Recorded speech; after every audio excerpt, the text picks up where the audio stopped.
Imagine losing your eyesight, your flexibility, and being tired all of the time. That is the reality for many people living with MS.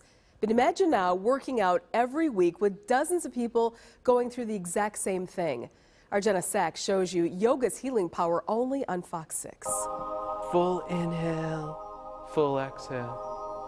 Bring your hands together, rising upward. An ancient discipline finds a place in modern medicine. And we'll begin by circling the hips all the way to one side. At Franklin Hospital, a weekly yoga class moves through movements chosen to relieve the physical and mental burdens of multiple sclerosis. It's said that the twist is what unwinds the nervous system. Nearly everyone in this class is in some stage of the disease. And turn to the other side. Lisa Meyer has lived with MS for 14 years. I always was an athletic kind of a person previously, but MS has kind of taken that away from me. Meyer does yoga every day to fight the stiffness MS forces into her body. It's something that affects me as far as my walking, very obviously, but other things like fatigue. The 41-year-old history teacher says to an outsider the benefits of her yoga routine may not be obvious. I can move a little bit better. There's more fluidity to my, to the motion. At the pace and timing of your own breath and silence.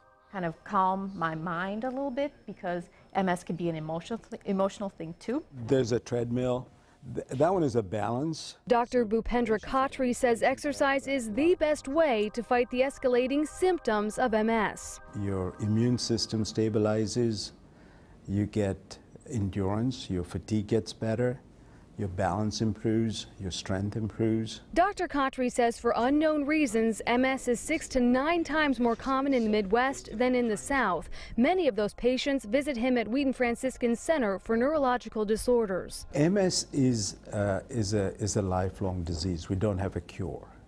It strikes the patients when they're in the prime of their age, like the second or the third decade, when they're just starting out with their life. It strikes the brain and spinal cord, the key connectors to all bodily functions. You can get blindness, you can get balance issues, you can get weakness, you can get spasticity, you can get bowel bladder issues, memory issues. Even those with advanced MS can do yoga. Their class is modified for a sitting position. If you're in a wheelchair, you can still do yoga.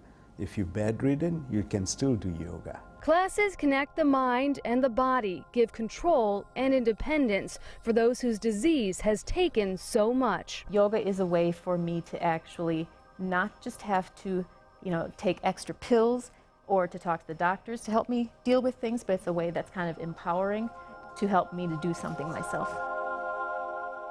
And the yoga program is very successful. People come from across southeastern Wisconsin, even from across the state to participate.